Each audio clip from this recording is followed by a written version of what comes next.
नमस्कार दोस्तों, मैं गौरव सर आप सभी का गौरव आईटीआई क्लासेज में स्वागत करता हूं। आज का हमारा क्लास WCS का है फर्स्ट ईयर के लिए। इससे पहले हम क्वेश्चन नंबर 93 तक कर चुके थे। आज क्वेश्चन नंबर 94 से हम क्वेश्चन करना शुरू करेंगे। तो आज का क्लास भी काफ़ी कैलकुलेटिव होने वाला है, इसलिए पेन पेपर लेकर के आप लोग बैठ जाइए और क्वेश्चन को करते चलिए। जो क्वेश्चन में सूत्र आएगा उसको अलग में कॉपी में लिख लीजिएगा और एग्ज़ाम के दिन एक बार उसको पढ़ के जाइएगा तो आराम से सारा क्वेश्चन बन जाएगा, क्योंकि काफ़ी आसान क्वेश्चन पूछता है इसमें। और अगर इसका PDF चाहिए तो टेलीग्राम ग्रुप गौरव आईटीआई क्लासेज नाम से है, वहाँ से आप लोग PDF डाउनलोड कर सकते हैं। तो आज हम शुरू करेंगे क्वेश्चन नंबर 94 से। देखिए क्वेश्चन में क्या कर रहा है, लैंडिंग फील्ड यानी कि जहाँ से जहाज़ उड़ना शुरू करता है, लैंडिंग फील्ड से या फिर वहाँ पे उतरता है, लैंडिंग फील्ड से उड़ान भरने के लिए उड़ान भरने वाले जहाज़ का त्वरण क्या होगा। यानी कि लैंडिंग फील्ड से उड़ने वाला जो जहाज़ है उसका त्वरण क्या होगा यदि वो टेक ऑफ के लिए 700 मीटर की दूरी 10 सेकेंड में तय करती है। ठीक है, 700 मीटर की दूरी 10 सेकेंड में तय करता है, उसके बाद वो ऊपर उड़ने लगता है। तो उसका त्वरण पूछ रहा है, यानी कि इसमें हमें पूछ रहा है क्या, हमें पूछ रहा है ए बराबर वाट, यानी हमें ए पूछ रहा है, जिसमें से हमें दिया क्या गया है, दूरी दिया गया है, यानी कि एस हमारा दिया गया है कितना, 700 मीटर। 700 मीटर हमारा दूरी दिया गया है, जिसे हम एस से सूचित करते हैं। और पूछ रहा है ए, और हमें दिया गया है टी यानी कि टाइम। टी हमारा कितना दिया गया है, 10 सेकेंड टी दिया गया है।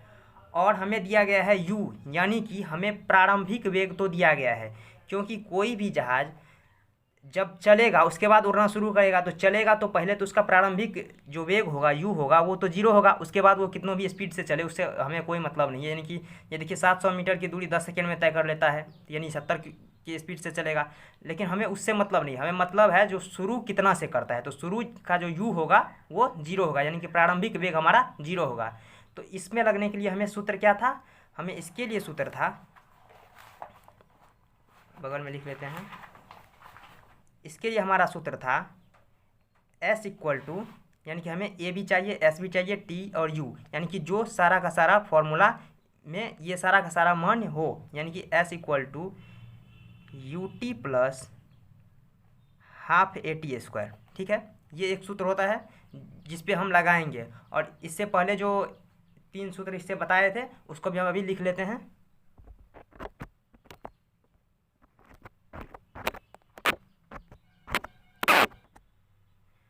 एक तो सूत्र था S बराबर you t plus half a t square, दूसरा यहाँ लिख लेते हैं V बराबर हमारा सूत्र क्या था, तो V बराबर सूत्र था U प्लस ए टी, यानी कि ये दूसरा फॉर्मूला है V बराबर U प्लस ए टी।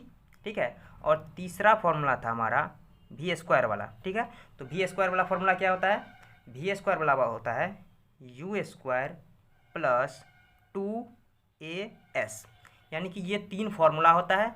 यानी कि एक होता है V बराबर यू प्लस ए टी, दूसरा V स्क्वायर बराबर होता है U स्क्वायर प्लस 2AS, और तीसरा होता है S बराबर you t plus half a t square. तो देखिए इसमें ए भी ASTU, तो इसमें ए तो है S नहीं है, इसमें S है U है लेकिन T नहीं है, लेकिन इसमें देखिए S भी है U भी है T भी है और A भी है, इसलिए ये वाला सूत्र इसमें सटीक बैठेगा। तो इसका सूत्र पे हम बैठाते हैं, यानी कि हमें S दिया है कितना, 700 मीटर बराबर U कितना है, U 0 गुनी T हमारा 10 सेकेंड, 10 प्लस 1/2, और ए क्या दिया गया हमारा, ये निकालना है, और T का स्क्वायर, T हमारा 10 है, यानी कि गुणी 10 का स्क्वायर। ठीक है, तो यहाँ हो जाएगा क्या हमारा 700 मीटर बराबर 0 को 10 से गुना करेंगे 0 हो जाएगा, प्लस 1/2A, और इसका हम अगर स्क्वायर करेंगे तो हो जाएगा हमारा कितना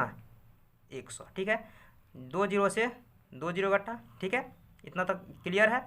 अब हमारा क्या बच गया है, अब हमें इस साइड बचा हुआ है 7 और इस साइड बचा हुआ है 1/2A। ठीक है, हम इसको इस साइड ले जाते हैं, 1/2A इक्वल टू 7। ठीक है, अब ए बराबर हमारा हो जाएगा क्या, 7 बट्टा में 1/2। ठीक है, इसको अगर हम उल्टा कर दें, यानी कि इसको गुना मिलाने के लिए हम क्या करेंगे, ए बराबर 7 इंटू 1/1 1/2 के बदला में हो जाएगा 2/1, ठीक है। इसको अगर गुना करना चाहे तो क्या हो जाएगा, नीचे में 1 का कोई वैल्यू ही नहीं है, ये हो जाएगा 14 मीटर, ठीक है। देखते हैं ऑप्शन में है, ये क्वेश्चन नंबर था 94, 14 मीटर पर सेकेंड, ठीक है। ये इसका राइट आंसर हो जाएगा 14 मीटर पर second square, option number D इसका राइट आंसर हो जाएगा। इसके बाद हम क्वेश्चन नंबर बनाएंगे 95 नंबर क्वेश्चन क्या कहता है, देखिए, किसी पत्थर की अधिकतम ऊंचाई क्या होगी, यानी कि वो जो अधिक से अधिक ऊपर जाएगा तो वो ऊंचाई क्या होगा यदि उसे 20 मीटर प्रति सेकेंड के वेग से ऊपर फेंका जाता है, और जी का मान दिया गया है 10 मीटर पर सेकेंड स्क्वायर, ठीक है। हमें जी का मान दे दिया है, नहीं तो हमें 9.81 मीटर पर सेकेंड स्क्वायर लेना पड़ता है, लेकिन अगर यहाँ पे 10 दिया गया है तो हमें कैलकुलेशन में काफ़ी आसान होगा, ठीक है। तो इसमें किसी पत्थर की अधिकतम ऊंचाई यानी कि एच ज्ञात करना है, हमें क्या ज्ञात करना है लिख लेते हैं हम। क्वेश्चन नंबर है ये 95, क्वेश्चन नंबर 95 है, हमें निकालना है एच बराबर वाट, ठीक है। और दिया क्या गया है, उसे 20 मीटर प्रति सेकेंड के दर से ऊपर की ओर फेंका जा रहा है, यानी कि शुरुआत में हमारा हाथ से छूटेगा तो वो 20 मीटर की स्पीड पे रहेगा, तो हमारा जो यू हो जाएगा यानी कि प्रारंभिक वेग वो क्या हो जाएगा, वो हमारा 20 हो जाएगा। उसके बाद क्या है, जी हमारा दे रखा है, जी बराबर 10 मीटर प्रति सेकेंड स्क्वायर से हमारा ये दिया गया है।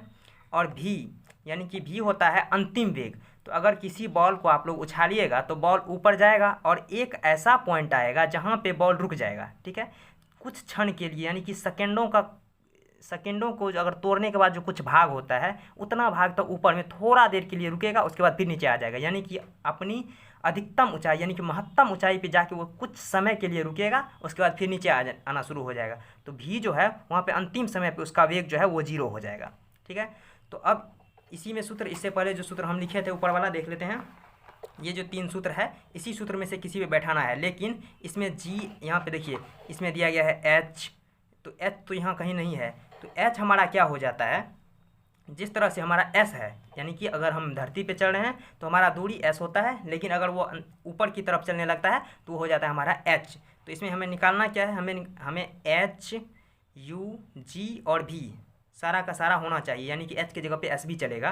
तो यहाँ देखिए इसमें क्या है, भी है, ठीक है, यू भी है, ए नहीं है, और इसमें ए है लेकिन हमारे क्वेश्चन में ए का ज़रूरत नहीं है, तो ये वाला सूत्र तो नहीं लगेगा। दूसरा में भी ए है, इसका भी सूत्र नहीं लगेगा, इसमें लगेगा, देखते हैं इसका, इसमें भी है, ठीक है, यू भी है, 2as,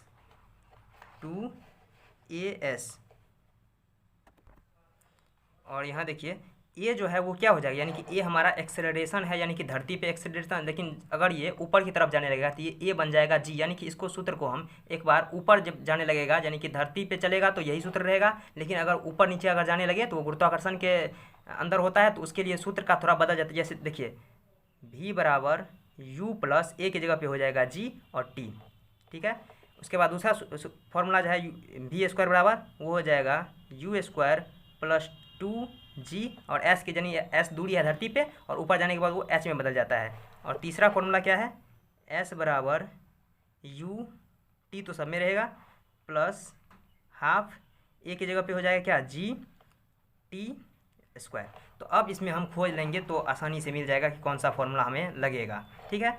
तो हमें देखिए जी यू एच यू जी और भी, तो जी भी है, भी है, एच नहीं है, तो ये वाला फॉर्मूला नहीं लगेगा। दूसरा हम देखते हैं, इसमें एच है, भी है, यू भी है, जी भी है और एच भी है, तो ऑप्शन ये जो फॉर्मूला 2 वाला है ये फॉर्मूला इसमें लगेगा।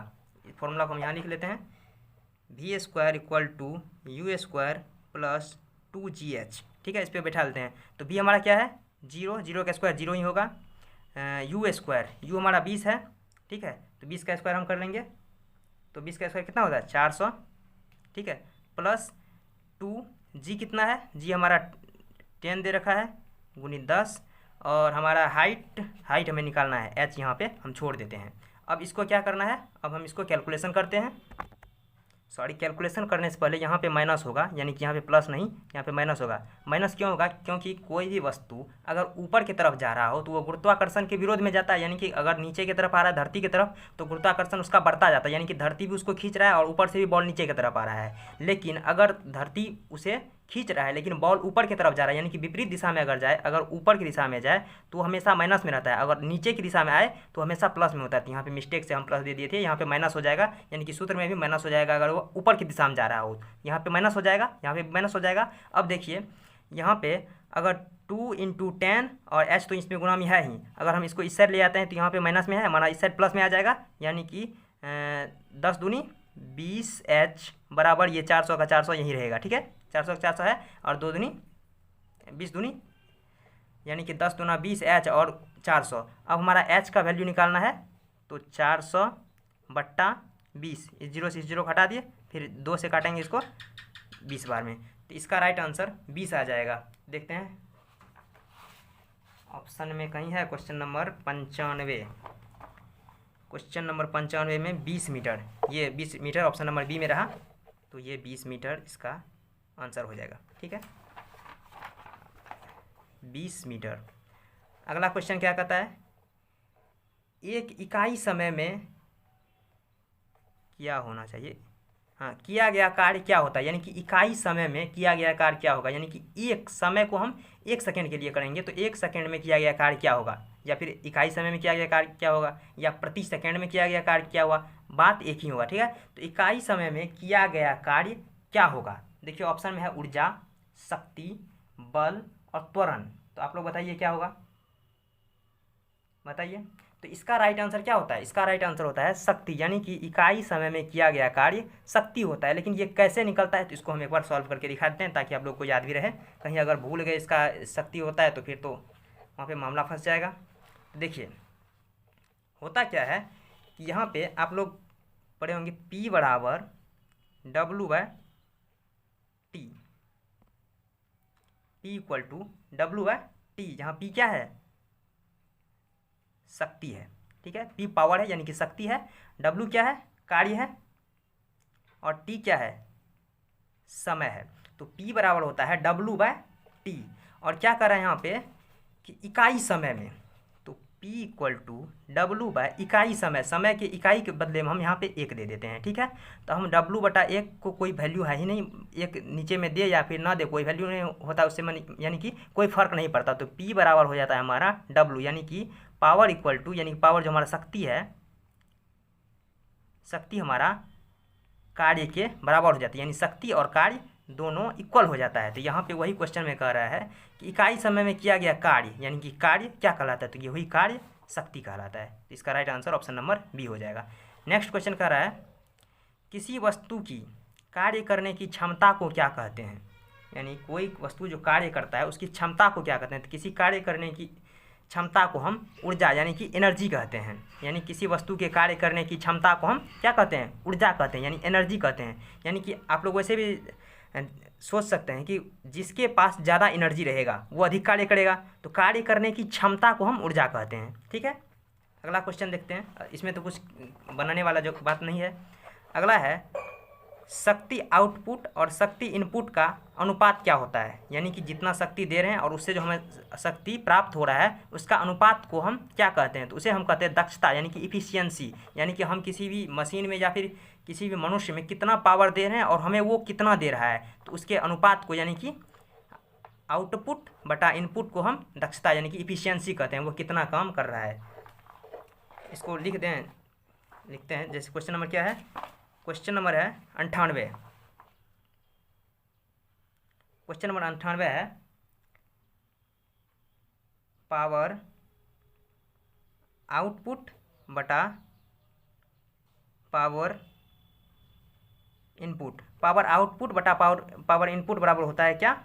इफिशियंसी, यानी कि इफिशियंसी होता है। तो यही यहाँ पे कह रहा था, यानी इफिशियंसी यानी दक्षता, यानी शक्ति आउटपुट और इनपुट के अनुपात को इफिशियंसी कहते हैं, यानी दक्षता कहते हैं। यानी कि जितना पावर दीजिए वो उसने उतना पावर, जितना पावर आप उसे दे रहे हैं और उसके बदले में वो जितना पावर लौटा रहा है उसके अनुपात को हम दक्षता कहते हैं। यानी कि वो उतना कार्य कर सकता है, उसका शक्ति इतना है, कार्य करने की क्षमता इतना है, इफिशियंसी। ठीक है, क्वेश्चन नंबर 99 कह रहा है यदि 1 न्यूटन का बल किसी वस्तु पर कार्य करता है और उसे 1 मीटर की दूरी तक चलाती या फिर खिसकाती है तो उसे क्या कहते हैं। यानी कि 1 न्यूटन का बल किसी वस्तु पर कार्य करता है और उसे 1 मीटर की दूरी तक चलाता है तो उसे क्या कहते हैं। तो हम उसे कहते हैं 1 जूल, जो कि ऑप्शन नंबर ए में है, 1 जूल कहते हैं। अब ये 1 जूल कैसे होता है वो हम यहाँ पे सॉल्व करके दिखा देते हैं।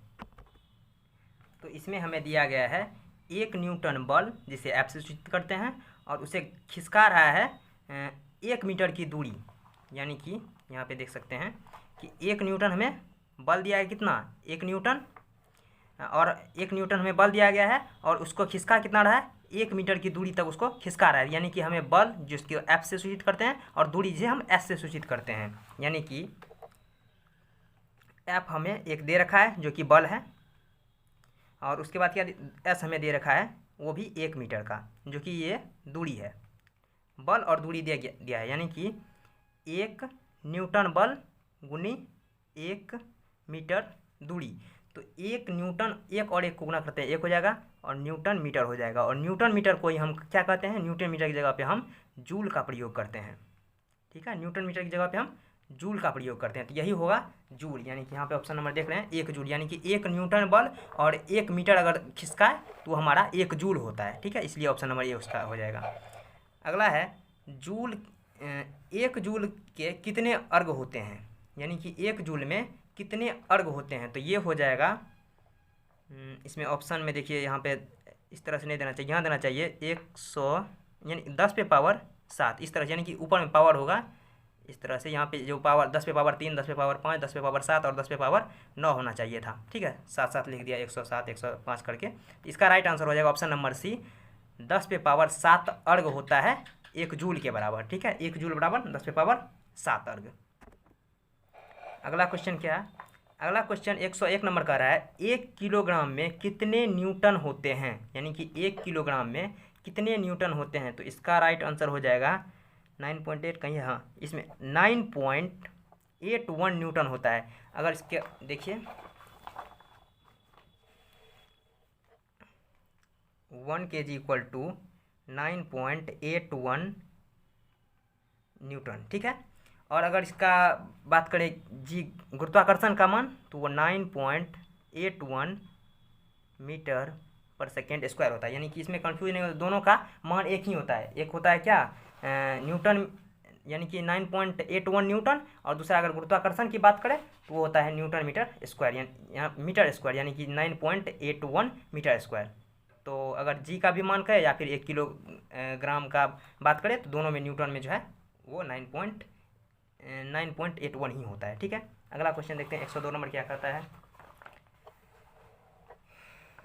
और आप लोग बताइएगा क्लास कैसा लगा, और अगर वीडियो पसंद आए तो लाइक करके और कमेंट में भी बता दीजिएगा कि आपको ये वीडियो कैसा लगा है, पसंद आया तो। ठीक है, और अगर पसंद नहीं आए तो अनलाइक कर दिए, यानी कि डिसलाइक करके, और ये कारण भेज दीजिएगा कि क्यों पसंद नहीं आया, ताकि हम उस पर वर्क करके उसे सुधार सके। ठीक है, और साथ ही साथ चैनल को सब्सक्राइब भी कर लीजिएगा, क्योंकि अपना क्लास जो परिवार है गौरव ITI क्लासेज जो है वो बहुत ही छोटा है। अगर इसको आप लोग बड़ा करेंगे तो फिर हमें जो क्लास लेने में थोड़ा सा हिचकिचाहट भी नहीं होगा, यानी कि हमें लगेगा कि हमारे ऊपर भी बहुत सारे बच्चों का यानी कि प्रेशर है, तो हम भी क्लास लेने से कभी नहीं हिचकाएंगे, यानी कि हम लगातार क्लास लेते रहेंगे। तो आप लोग भी थोड़ा मदद कीजिए, अपना चैनल को सब्सक्राइब कीजिए, और अगर पसंद आए तो दोस्तों को भी भेजिए और लाइक कर दीजिए, और अगर पसंद नहीं आए तो अनलाइक करके और वो लिख दीजिए कमेंट में कि इस तरह से यहाँ पे कुछ यानी कमी रह गया, तो उसको हम सुधारने की कोशिश करेंगे और आपके लिए बेहतर से बेहतर कंटेंट हम ले आ पाएंगे। ठीक है, तो इसलिए चैनल को सब्सक्राइब कर लीजिए और हमें कमेंट करके ज़रूर बताइएगा कि क्लास कैसा लग रहा है आपको, कहीं बोर तो नहीं हो रहे आप लोग। ठीक है, तो अब हमें क्वेश्चन नंबर 102 में जाना है। 102 में कह रहा है मैट्रिक सिस्टम में 1 हॉर्स पावर कितने वाट के बराबर होते हैं। यानी कि मैट्रिक सिस्टम में, यानी 2 सिस्टम होता है, एक मैट्रिक सिस्टम और दूसरा ब्रिटिश सिस्टम। तो मैट्रिक सिस्टम में कितना होता है और ब्रिटिश सिस्टम में कितना होता है, हम दोनों बताते हैं। ठीक है, तो 102 नंबर क्वेश्चन है, क्वेश्चन नंबर 102 यहाँ कर रहा है मैट्रिक सिस्टम में ना, इसमें कर रहा है मैट्रिक सिस्टम में। तो मैट्रिक सिस्टम में 1 HP यानी कि 1 HP, 1 हॉर्स पावर, जिसे HP हम हॉर्स पावर कहते हैं, अश्व शक्ति यानी कि घोड़े की शक्ति, तो वो हमारा अगर मीट्रिक सिस्टम की बात करें तो होता है 735.5 वाट। ठीक है, अगर मीट्रिक सिस्टम की बात करें तो 735.5 वाट होता है। और अगर ब्रिटिश सिस्टम की बात करें, ब्रिटिश सिस्टम में वही 1 HP का, तो 1 HP ब्रिटिश सिस्टम में हो जाता है 746 वाट। दोनों में अंतर है। देखिए मीट्रिक सिस्टम में 735.5 वाट और ब्रिटिश सिस्टम में 746 वाट। तो इन दोनों को अलग अलग याद कर लीजिए, नोट करके रख लीजिए, क्योंकि ये थोड़ा सा कन्फ्यूजन वाला सवाल है, तो इसको नोट कर लीजिए। तो यहाँ पे क्या है, ऑप्शन नंबर बी में दिया गया है 735.5 वाट। अगला क्वेश्चन, ब्रिटिश सिस्टम में 1 HP कितने वाट के बराबर था, वही 746 वाट। तो इसका right answer option number C हो जाएगा। अगला क्वेश्चन नंबर 4 कह रहा है, मीट्रिक सिस्टम में 1 हॉर्स पावर की समतुल्य इकाई क्या है। यानी कि 1 HP को मीट्रिक सिस्टम में, जिस तरह से मीट्रिक सिस्टम यहाँ पे क्या था 735.5 वाट, तो उसी तरह से पूछ रहा है कि मीट्रिक सिस्टम में 1 HP को किलोग्राम में अगर हम व्यक्त करें तो कितना होगा। यानी क्वेश्चन नंबर कितना है, क्वेश्चन नंबर 4 कह रहा है अगर हम इसको किलोग्राम में करें तो ये हमारा हो जाएगा 75 किलोग्राम मीटर पर सेकेंड। ठीक है, तो इसका right answer option number A हो जाएगा 75 kg मीटर पर सेकेंड। इसको भी याद कर लीजिएगा, इसको लिख लीजिए, यानी कि मीट्रिक सिस्टम में, ब्रिटिश सिस्टम में और मीट्रिक सिस्टम में किलोग्राम में। तो इसको भी आप तीनों को नोट कर लीजिए। अगला 5 नंबर क्वेश्चन है, स्थितिज ऊर्जा का सूत्र क्या होता है। यानी कि ऊर्जा 2 प्रकार का, एक स्थितिज ऊर्जा और दूसरा गतिज ऊर्जा। ठीक है, स्थितिज ऊर्जा मतलब रुका हुआ जिसमें ऊर्जा हो, और गतिज ऊर्जा जो चलते हुए ऊर्जा हो। तो एक स्थितिज ऊर्जा और एक गतिज ऊर्जा। तो स्थितिज ऊर्जा को हम पोटेंशियल एनर्जी कहते हैं। यहाँ पे लिखा गया है पोटेंशियल एनर्जी। तो यहाँ पे हम लिखते हैं, कितना है क्वेश्चन नंबर 5 है, 105 में कह रहा है हमारा क्या कि स्थितिज ऊर्जा का सूत्र क्या होता है। तो पोटेंशियल एनर्जी को इस तरह से PE करके लिखते हैं। ठीक है, तो स्थितिज ऊर्जा को होता है mgh। ठीक है, m क्या है, m इसमें मास है, g क्या है, ये गुरुत्वीय त्वरण है यानी कि गुरुत्वीय एक्सेलरेशन, और h क्या है, h हमारा ऊंचाई है, h हमारा हाइट, m हमारा मास और ये हमारा गुरुत्वीय त्वरण है। तो पोटेंशियल एनर्जी का PE = mgh होता है। ठीक, तो इसमें है कहीं क्या,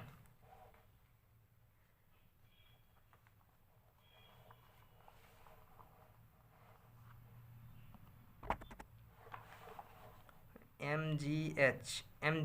ठीक है, और इसको हम जूल में लिखते हैं। तो इसका right answer option number A में ही दिया गया है, mgh जूल होता है। ठीक, अगला क्वेश्चन नंबर 106 है। 6 नंबर क्वेश्चन कर रहा है, गतिज ऊर्जा का सूत्र क्या होगा। यानी कि ये था स्थितिज ऊर्जा यानी कि रुका हुआ ऊर्जा जिसे पोटेंशियल एनर्जी कहते हैं, और ये है गतिज ऊर्जा यानी कि चलता हुआ ऊर्जा यानी कि काइनेटिक एनर्जी। तो इसे हम इस तरह से लिखते हैं। 106 नंबर क्वेश्चन है, 106 नंबर क्वेश्चन के ई करके लिखते हैं 1/2 mv²। ठीक है, 1/2 mv², जहाँ पे क्या है, m है हमारा मास और v है हमारा वेलोसिटी यानी कि वेग। ठीक है, तो काइनेटिक एनर्जी बराबर होता है 1/2 mv²। तो किस में है 1/2 mv² जूल। तो ऑप्शन नंबर बी इसका राइट आंसर हो जाएगा, 1/2 mv² जूल में इसे व्यक्त करते हैं। ठीक है, अब क्वेश्चन नंबर 7 क्या कर रहा है, देखिए क्वेश्चन नंबर 7 कह रहा है, 1 घंटे में कितना कार्य होता है। 1 घंटे में कितना कार्य होता है यदि एक पंप 1 मिनट में 200 मीटर ऊंचाई तक 100 लीटर पानी को उठा सकता है। यानी कि इसमें 1 मिनट का दिया गया है कि 1 मिनट में 200 मीटर ऊंचाई तक 100 लीटर पानी को उठा सकता है, और 1 घंटे में कार्य कितना होगा। ठीक है, और यहाँ पे मीटर में दिया गया है, मीटर और लीटर। तो इसमें तो ठीक है, किलोग्राम में हम बदल लेंगे, यानी कि 1 लीटर को हम 1 किलोग्राम मान के हम क्वेश्चन में निकालेंगे। अभी तो हमें पूछ रहा है क्या, कितना कार्य होगा, यानी कि हमें W निकालना है। ठीक है, तो क्वेश्चन नंबर हो जाएगा 107। अब देखिए इसमें दिया क्या गया है और हमें निकालना क्या है।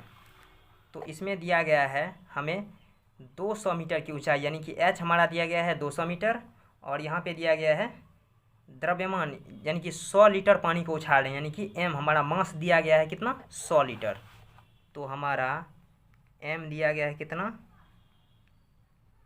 100 लीटर, और हमें h दिया गया कितना 200 मीटर, और टाइम कितना है, टाइम हमारा 1 मिनट, यानी कि 1 मिनट हमारा टाइम दिया गया है। ठीक है, यहाँ पे हाँ ठीक है, टाइम हमारा 1 मिनट है। तो अब इसका जो है पंप द्वारा प्रति सेकेंड में किया गया कार्य बराबर होता है P = W/T। जो सूत्र आता है उसको आप लोग नोट करके रखिए। ठीक है, पंप द्वारा प्रति सेकेंड में, तो हमें अगर सेकेंड में करना है तो यहाँ पे जो हमारा 1 मिनट है इसको हम तुरंत बदल देते हैं सेकेंड में, यानी कि 1 मिनट बराबर हमारा कितना हो जाएगा 60 सेकेंड। ठीक है, तो हम इसको 1 मिनट नहीं बल्कि 60 सेकेंड लेकर के चलेंगे। तो P = W/T, और W के जगह पे हमारा क्या आ सकता है P = Fs, यानी कि W जो हमारा कार्य है। ठीक है, तो उसका जो फॉर्मूला है वो Fs है। यहाँ पे हम इससे पहले जो क्वेश्चन किए थे उसमें था, वहाँ पे बल बराबर यानी कि कार्य बराबर बल गुना दूरी था ना वहाँ, तो वही W = Fs/T। ठीक है, इतना लिख सकते हैं, या फिर इसे और करके P = mgh/T, इसे भी हम इस तरह से भी लिख सकते हैं। सॉरी, यहाँ पे mgh नहीं, सिर्फ m और h होगा, यानी कि m जो है हम बल के जगह पे हम द्रव्यमान के लिए, यहाँ पे तो द्रव्यमान हमारा दिया गया, यहाँ पे बल दिया गया नहीं है, इसलिए m और h हमारा ऊंचाई, यानी कि यहाँ पे जो s है, यानी कि ये तो ऊपर फेंक रहा है, यानी कि पानी जो है हमारा ऊपर फेंक रहा है, तो s कब प्रयोग होता है जब हम धरती पे चलते हैं, लेकिन ये पानी ऊपर फेंक रहा है इसलिए हम h का यूज करेंगे। तो हमारा सूत्र P = mh/T होगा। ठीक है, तो इस पर हम फॉर्मूला पे हम बैठा लेते हैं। P = m हमारा कितना दिया गया है, क्वेश्चन नंबर 107, हमें m दिया गया है 100 गुनी h हमारा दिया गया है 200 मीटर की ऊंचाई, यानी कि हमें 100 लीटर पानी और ऊंचाई कितना है 200, और बट्टे में t जो है, t हम यहाँ बदल दिए थे 60 सेकेंड, यानी कि अब मिनट का प्रयोग नहीं है बल्कि हम सेकेंड का प्रयोग करेंगे। 1 0 से 1 0 काट देते हैं, इसको काटेंगे 3 बार, इसको काटेंगे 10, तो अब हम गुना करेंगे 10 को 100 से, तो हमारा आ जाएगा 1000 और बट्टा में 3। इतना तक तो सबको क्लियर है।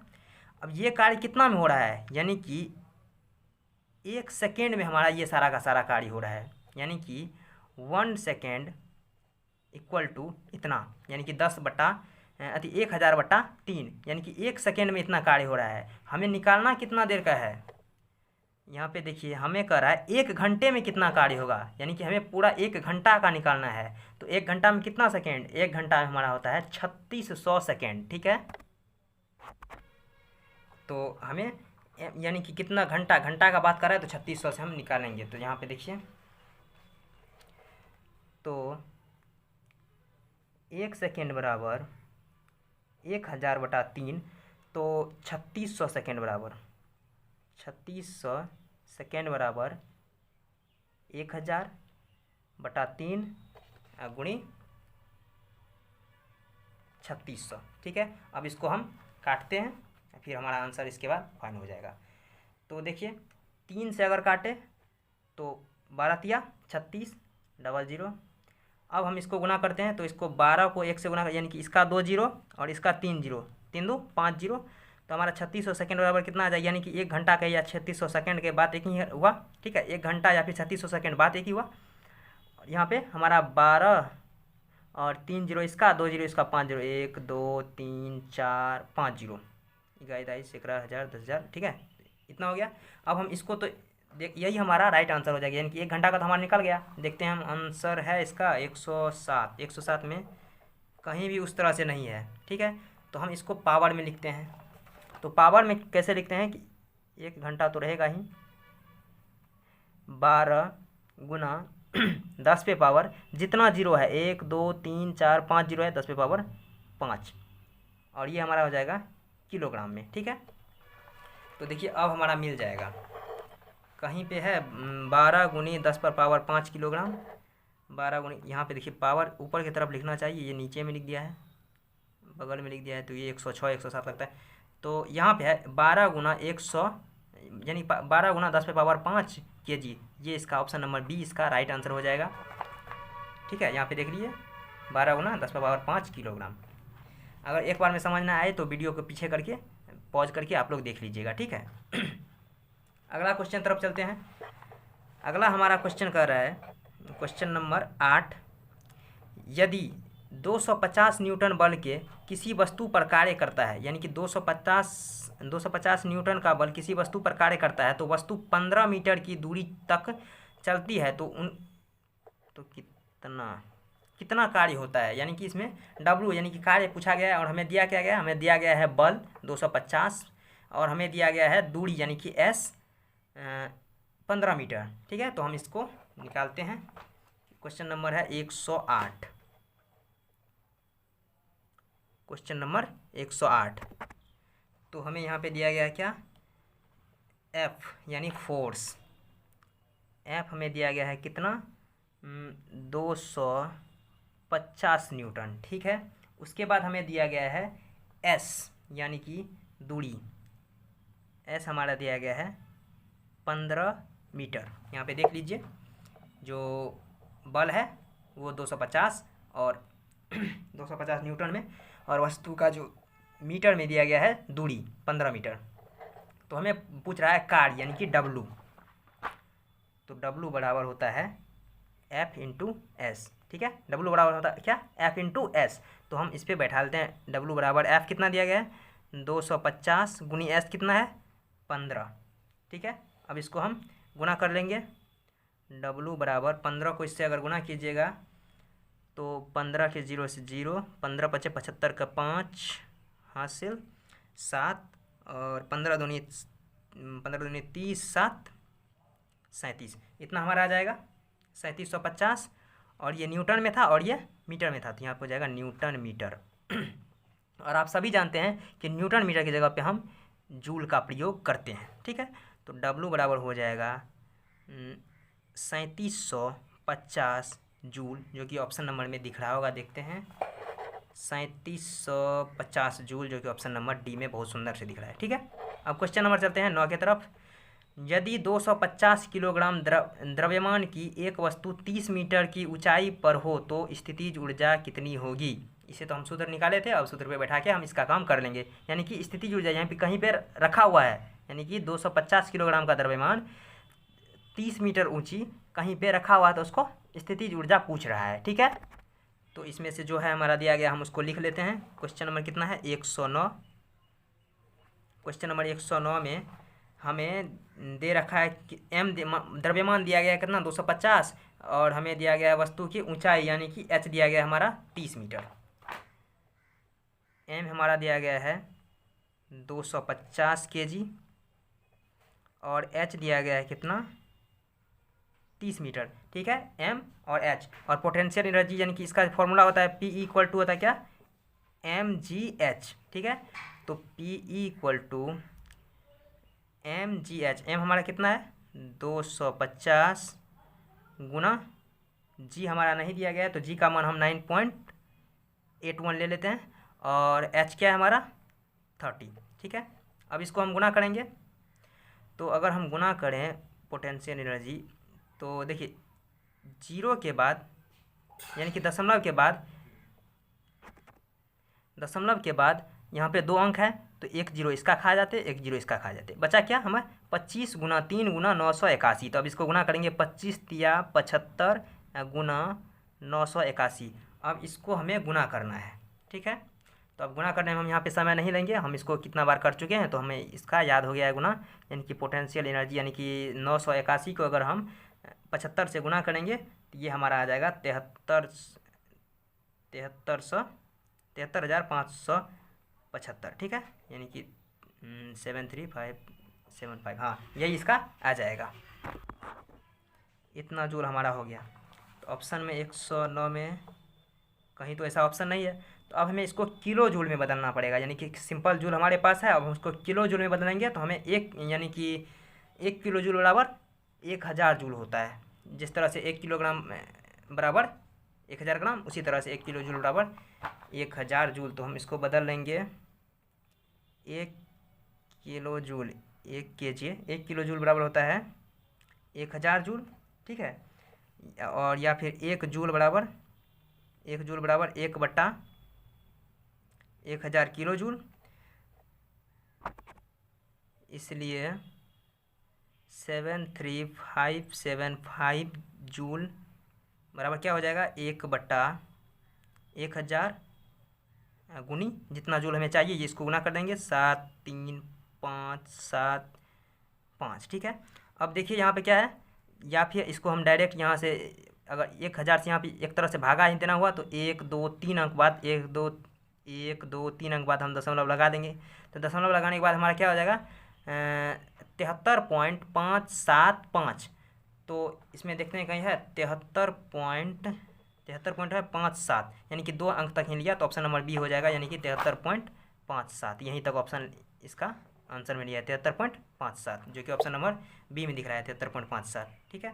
अगला क्वेश्चन 10 नंबर का है, 110 नंबर का। इसमें गलती से यहाँ पे 250 दे रखा था, जबकि यहाँ पे होना चाहिए था 10। तो यदि 10 किलोग्राम होगा, 10 किलोग्राम, यदि 10 किलोग्राम द्रव्यमान की एक वस्तु 10 किलोग्राम द्रव्यमान की एक वस्तु 20 मीटर की ऊंचाई 20 मीटर ऊंचाई के पोल के ऊपर रखा है तो स्थितिज ऊर्जा कितनी होगी, यानी कि ये भी रखा हुआ है। तो इसमें हमें क्या निकालना है, स्थितिज ऊर्जा। और हमें दिया गया यहाँ पे पोटेंशियल एनर्जी निकालना है, और हमें 10 किलोग्राम हमें दिया गया है, और यहाँ पे 10 किलोग्राम m है, और मीटर और h जो है वो हमारा 20 मीटर है। हमें निकालना है पोटेंशियल एनर्जी, ठीक है। तो हम इसको अब यहाँ पे ले लेते हैं एक सुंदर सा पेज, क्योंकि इस पे रफ हो चुका है। क्वेश्चन नंबर हमारा 110 रहेगा।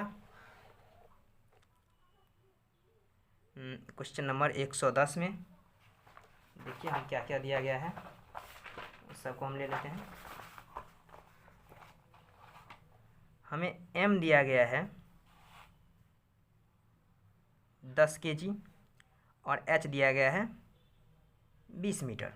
हमें निकालना है पोटेंशियल एनर्जी, जो कि सूत्र इससे पहले हम आप लोग को लिखा दिए थे। तो होता है mgh, जबकि इसमें g का कोई विशेष वैल्यू नहीं दिया गया है। यहाँ पे देख सकते हैं g का कोई वैल्यू नहीं दिया गया है, तो अपने मन से 9.81 लेना पड़ेगा। तो हम ले लेते हैं पोटेंशियल एनर्जी इक्वल टू 10 गुनी 9.81 गुनी 20, ठीक है। अब इसको हम कैलकुलेट करते हैं। यहाँ पे एक जीरो और यहाँ पे एक जीरो, इन दोनों जीरो को हटा देते हैं, और यहाँ पे क्योंकि दशमलव के बाद 2 अंक है तो इसलिए हम ये दोनों 2 जीरो को खा गए, ठीक है। अब 2 से गुना करना है कितना, 981 को हमें 2 से गुना करना है और हमें आंसर मिल जाएगा। काफ़ी आसान था ये। देखिए 2 1 दूनी 2, 8 दूनी 16 6 हासिल 1, 9 दूनी 18 1 19, यानी कि 1962।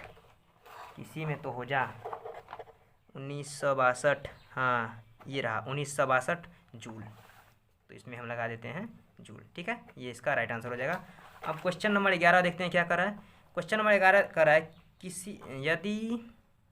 यदि किसी, देखिए इसमें थोड़ा सा मिस्टेक था, और ये भी थोड़ा सा डाउट था कि इस बार जो एग्ज़ाम होने वाला है उसमें, यानी कि पिछले वाला जो हम PDF निकाले, यानी कि जिससे हम पढ़ा रहे हैं, यानी कि 250 क्वेश्चन WCS का है, उसके बाद थ्योरी का भी 500 क्वेश्चन निकलता है, जो कि भारत स्किल का ये या फिर नेमी जो निकालती है, और इम्प्लॉबिलिटी और का भी निकलता है। तो उसमें यही कन्फ्यूजन था कि क्या इससे इस बार जो पैटर्न चेंज हो रहा है तो क्या उससे एग्ज़ाम में क्वेश्चन आएगा या फिर नहीं। तो आज से 2-3 रोज़ पहले एक फिर से नेमी ने नया PDF जारी किया, तो उसमें कुछ भी चेंज नहीं किया गया है। जहाँ पे कुछ गलती था, जहाँ कोई ऑप्शन गलती था, या नहीं तो एक ठो इस तरह सा क्वेश्चन था ना यहाँ पे, जिसमें कुछ समझ नहीं आ रहा था, फर्स्ट डे में करवाए थे, जहाँ पे ऊपर में बिंदी बिंदी लगा हुआ था। कोई क्वेश्चन ऐसा था जो कि किसी को समझ नहीं रहा कि वो कह क्या रहा है, ठीक है। तो इस तरह का जो भी जो क्वेश्चन था उस सबको सुधार किया है। जो भी ऑप्शन में गलती था, जहाँ पे किस के जगह पे कस लिख दिया गया था, इस तरह का जो कोई भी मिस्टेक जो था उन सबको सुधारा गया है। लेकिन सेम टू सेम जो क्वेश्चन हम अभी करा रहे हैं, यानी कि पिछले साल वाला, वही क्वेश्चन सेम इस साल भी लॉन्च कर दिया गया है। तो इससे आप लोग को डरने की कोई ज़रूरत नहीं, 100% इसी से पूछेगा। आप लोग 100, ये जो 250 क्वेश्चन का जो सीरीज है ना WCS का, इतना को आप लोग पढ़ लीजिए। 6 क्वेश्चन में आपका यहीं से क्वेश्चन पूछेगा एग्जैक्ट, ठीक है। और ड्राइंग का तो हम करा ही चुके हैं, ठीक है। तो यही सब जो मिस्टेक है इस सब को सुधार करके इस बार फिर से निमी ने लॉन्च किया है। तो इसमें डरने की कोई बात नहीं है, कोई पैटर्न चेंज नहीं हुआ, सब कुछ एक ही जैसा रहेगा। आराम से क्वेश्चन के लिए तैयारी कीजिए और निमी मॉक टेस्ट पर आप लोग जो है जितना दे सकते हैं टेस्ट उतना टेस्ट दीजिए, अपना परफॉर्मेंस वहाँ से ज्ञात करते रहिए, ठीक है। तो इसमें कह रहा है यदि किसी 5.5 किलोग्राम के भार को 4.4 मीटर ऊंचाई तक उठाया जाता है तो जूल में कितना कार्य होगा, यानी कि ये जूल में पूछ रहा है, यहाँ पे किलोग्राम और मीटर में दिया गया है। तो इसमें हमारा m दिया गया है, यानी कि मास हमारा 15.5 किलोग्राम हमें दिया गया है। तो ऑप्शन क्वेश्चन नंबर 111 है, m बराबर 15.5।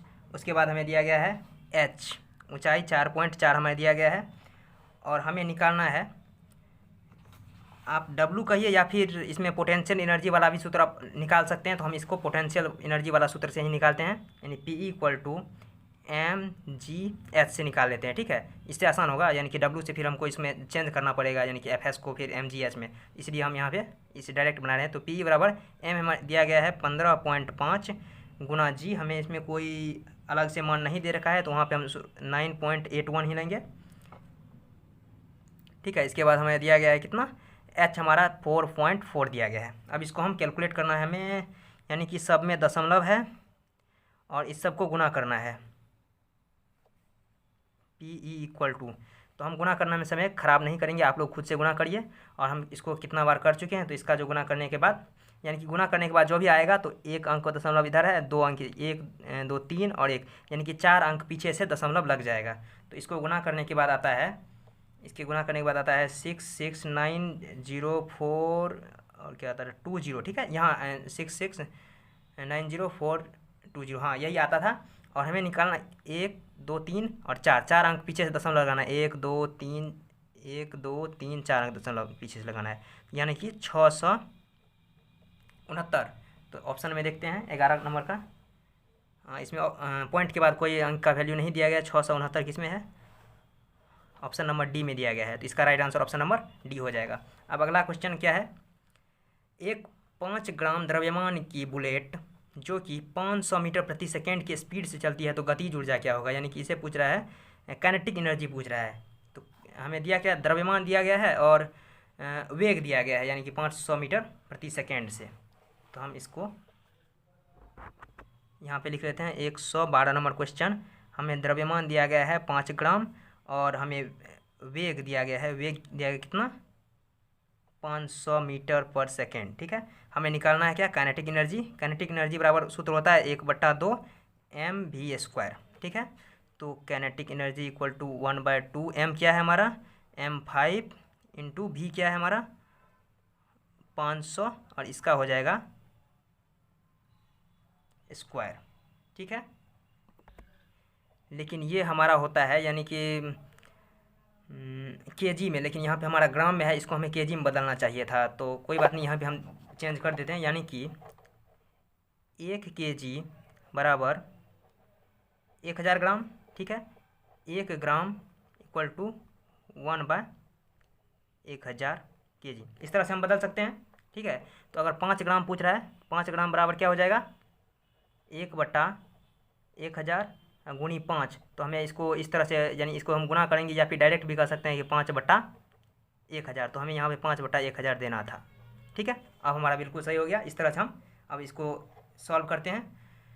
तो KE = 1/2, अब इसको काटना होगा,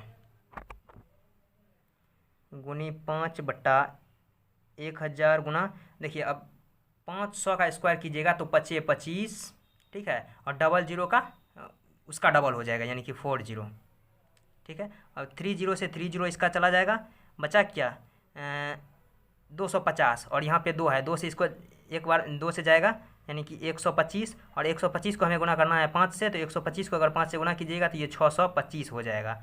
देखते हैं आंसर मिला 112 नंबर का क्वेश्चन में 625 जूल, ऑप्शन नंबर बी में ही बहुत सुंदर से दिख रहा है। तो ऑप्शन नंबर बी इसका राइट आंसर हो जाएगा। नेक्स्ट जो भी क्वेश्चन है वो वन लाइनर है, यानी कि इसका क्वेश्चन आंसर करना, यानी कि इसमें कैलकुलेटिव नहीं है, फिर आगे सिर्फ कैलकुलेशन है। आज के लिए बस इतना ही, आगे क्लास में और सब करेंगे। तो वीडियो कैसा लगा आप लोग कमेंट करके ज़रूर बताइए। अगर वीडियो पसंद आए तो लाइक करें और अपने दोस्तों को भी शेयर करते रहिए। अपना परिवार को थोड़ा बड़ा कीजिए ताकि हमें भी क्लास लेने में यानी कि उत्साहित हम रह सके।